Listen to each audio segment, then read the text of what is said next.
Good evening. Tonight, I'm going to tell you another strange and unusual story of the unexplainable which lies behind the veil. Down through the ages, man has continually struggled to pierce the veil behind which lies the unbelievable.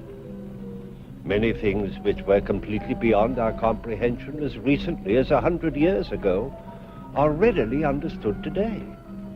Maybe not then assume that happenings for which we have no explanation now will in time be understood by those who follow after us. Our story tonight is again based on an actual account from this dark world which lies beyond our knowledge. Edward Page, like almost everybody else in New York, was not concerned with anything more profound than the ever-present, oppressive summer heat.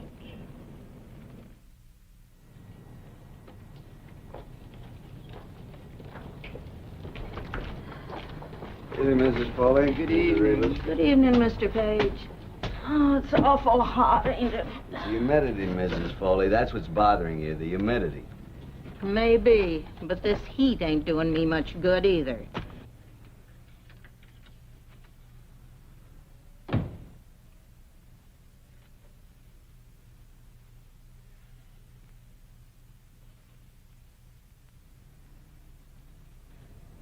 Probably gone to put on soup for his supper again. Always hot soup. Oh, in weather like this, too.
Don't do that.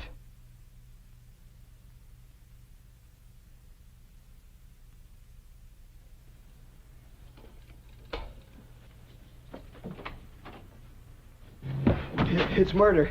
I saw a man kill a woman. Where? Apartment across the way, third floor back on the corner. I gotta get the police. Murder. Police.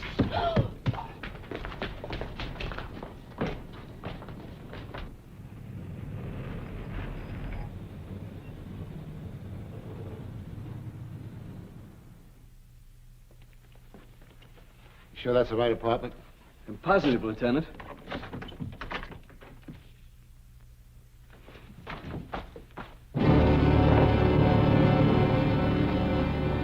It's empty.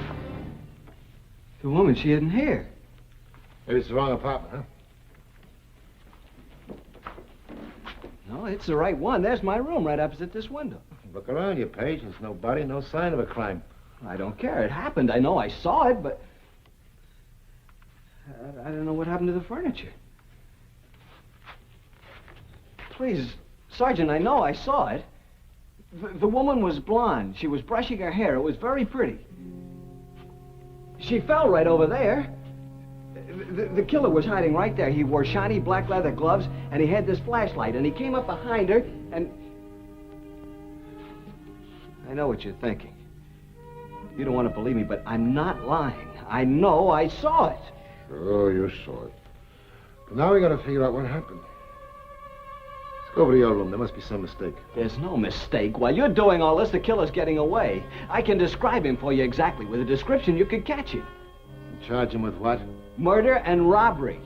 He robbed her purse and he took the jewelry out of the box. It was right there. Her purse was on the couch. Let's go back to your place, huh? We'll leave the lights on in here so we're sure we get the right apartment.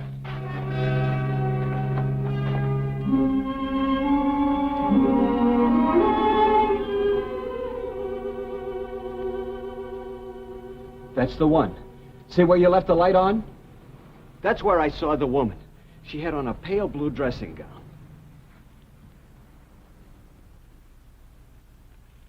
Please, Lieutenant Davis, say you believe me. Say that I really saw what I saw.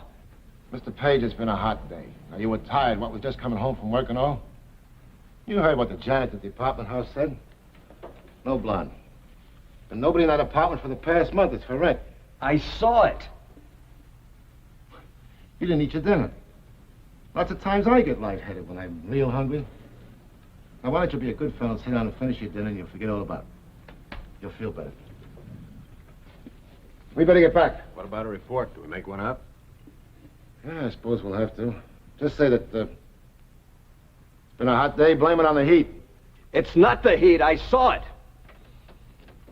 If you won't believe me, I'll find someone who will. Calm down, Mr. Page. What's going on here? What are you doing to Mr. Page? Tell him, Mrs. Foley. Tell him that I saw the murder, that I really saw it. But I didn't see it. Let me go. I got to tell someone about the murder. Find someone who'll believe me. You better come along with us, Mr. Page. We'll talk it over.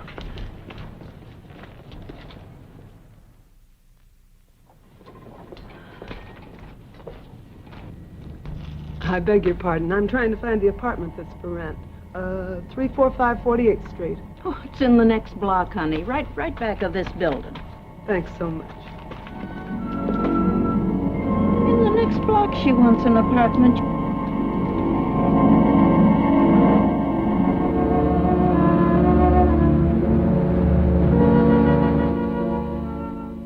Now tell me the whole story, right from the beginning, everything that you can remember. I'll record it. All right, sir. I came... Not so close to the microphone, just as though you were talking to me. Yes, sir. Well, I came home with my groceries. Soup. I always have soup. I like soup. And Mrs. Foley that's my landlady. She was sitting on the front steps. She looked awful. She always does. Well, she complained of the heat. And then I ran out of the room to get the police. That's all? Yes, sir. Thank you. Mr. Page, you have an amazing eye for detail and the most retentive memory. Doctor, when it's murder, you see, you remember. You keep on using the word murder. Now, how do you know the woman was dead? She was hit on the head, that's true, but she might only have been unconscious. She must have been dead. He hit her hard. It was a flashlight. Doctor, when can I get out of here? I'll send you home as soon as possible. What sort of work do you do? Well, I'm just a shipping clerk. But they count on me. I keep track of things. Mr. Wonder, he's my boss, says I have a fine memory, like you said. You can go back to your room now, Mr. Page. And you won't need any more sedation.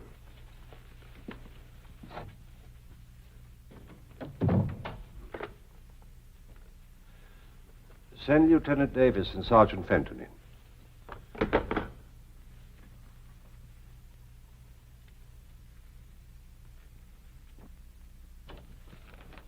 Morning, Doctor. Morning. Lieutenant, Sergeant. Page come out of it yet?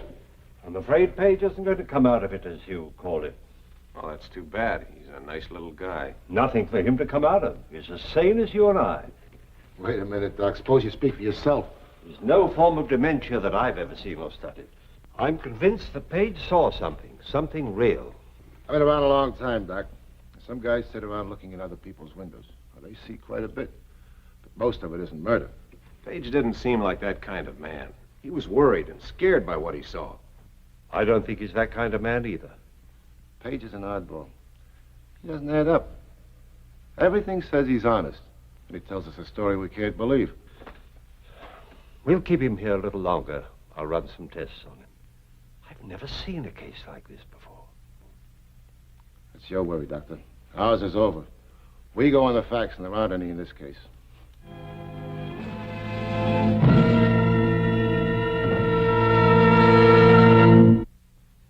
am I going to do? Try to forget it. Go home. Go back to your job. I guess that's the only thing to do. If you can't tell me what I saw, how can I figure it out?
Lieutenant Davis, homicide. Go ahead. And what's the address? Would you mind repeating that address, please? What's the apartment number? Hey, we're on our way. What's the matter, Lieutenant? That murder Page told us about just happened. Dr. Mason, please. Blue dressing gown. She was brushing her hair. It's real pretty, too. Fell right there. Well, Dr. Mason, this is Sergeant Fenton. Lieutenant Davis would like to know when Page was released. Oh, I see. He was released over 3 hours ago. I want him picked up fast. 2 African masks over the fireplace.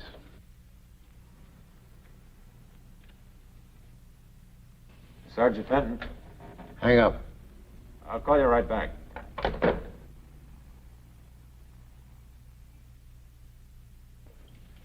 He just came in and turned on the light. Go over there and get him. Tell him nothing but bring him back here.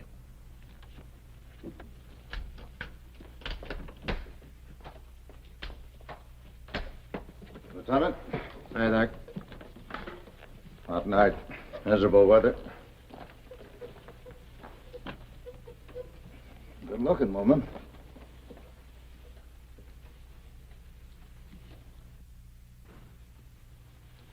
Usual blunt instrument. How about a flashlight? Ever hear of a murderer describing his crime to the police before he commits it? Sure thing. Makes a killer a big man. Dare you to catch me kind of thing. I wish this were that simple. The only trouble is he described the furniture in here ahead of time. There was no way he could have seen it. You sound like you need some salt tablets. This heat's murder. Yeah, there's nothing I can do. I'll send the boys up.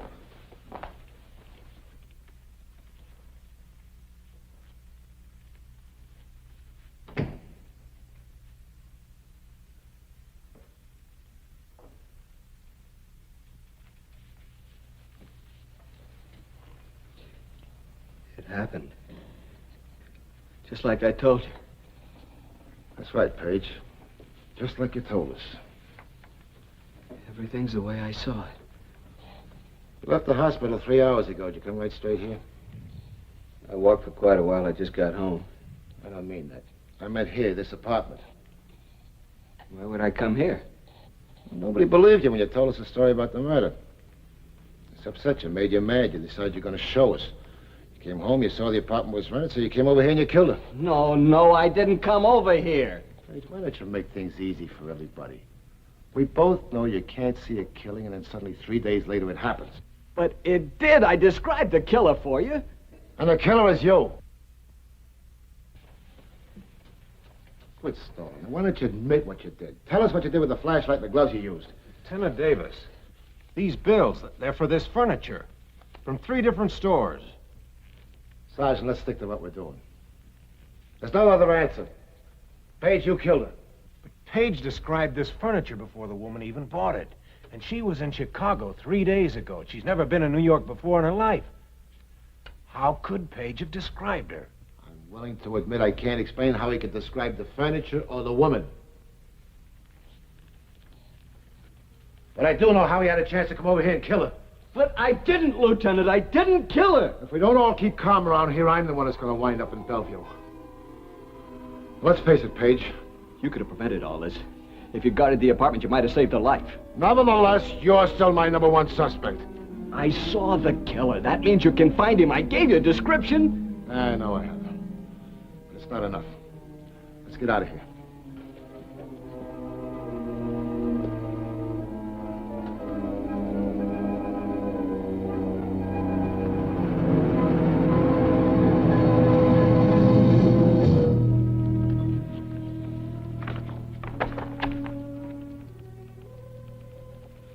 Nothing, Sergeant. Nothing so far. It's a tough job looking through all those pictures, Mr. Page. I guess so they all look alike. Stay with it.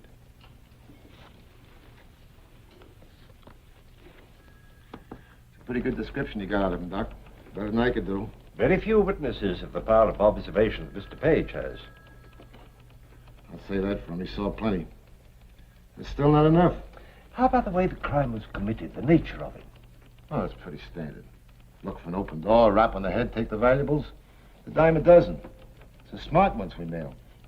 The ones that figure out their own clever way to commit a crime. Well, if that's all the help you can give us, I guess it'll have to do. Let's see how they're doing in there.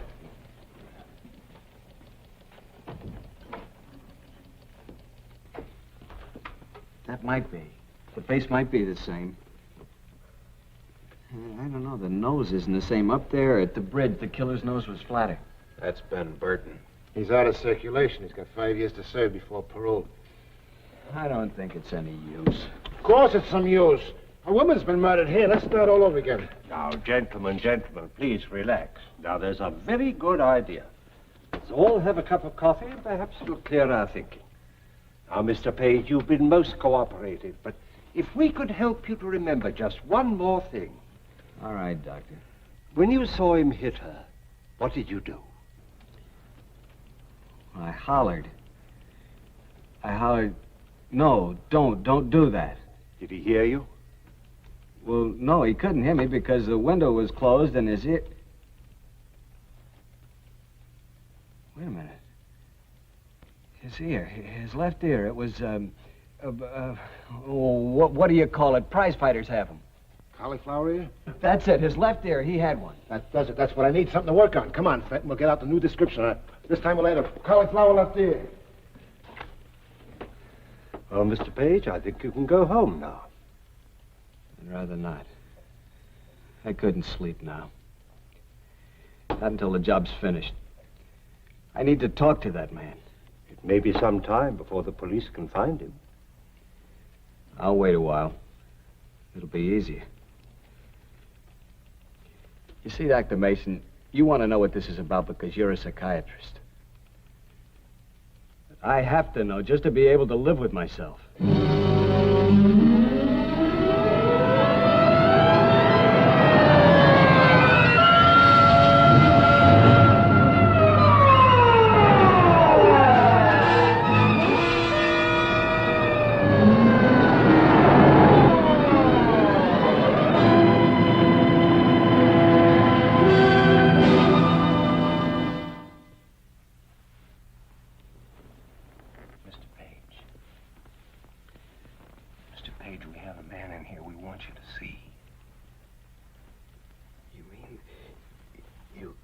Actually found a man who... He matches your description exactly. Everything is the same. Can we see him? As soon as Lieutenant Davis sends for us, he wants to question him first. We're holding you as a surprise to force him into confessing. You see, actually, we have nothing on him except your testimony. We have to prove that he killed that woman. Yes, of course.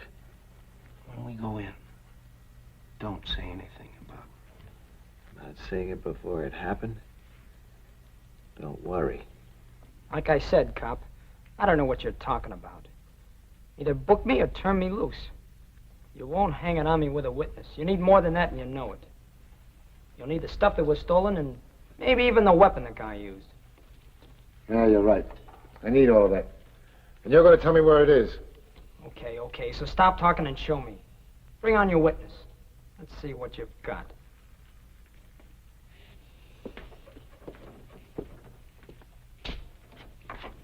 Don't go away. Don't worry. I can't wait to see how this turns out.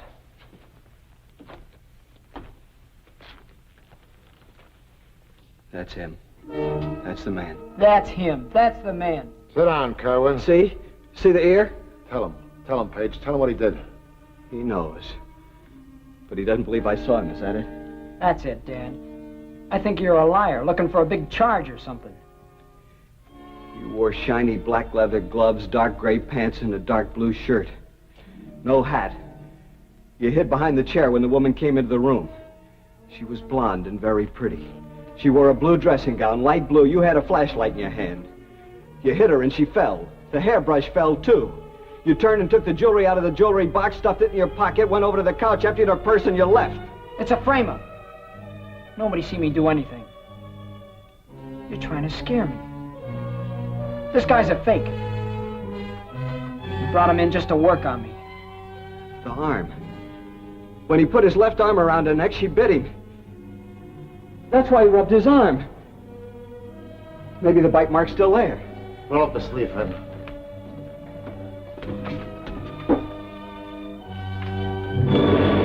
It's there.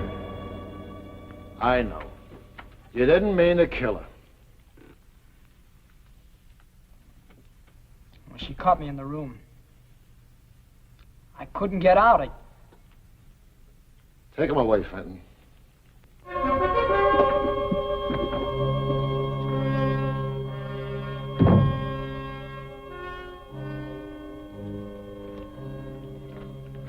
Try to forget it, huh, Page? Go back to work and stop thinking about it. Are you going to stop thinking about it, Lieutenant? No, I guess not.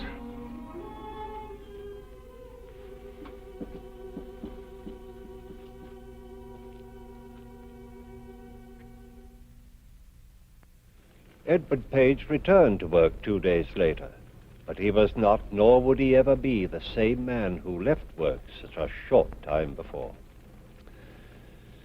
Page's experience was an example of what is defined as precognition, the ability to foresee the future.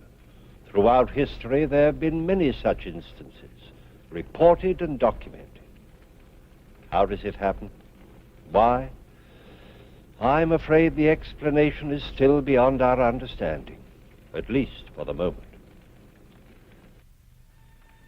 please join me again for another journey into that real but unexplainable world which lies behind the veil. Good night.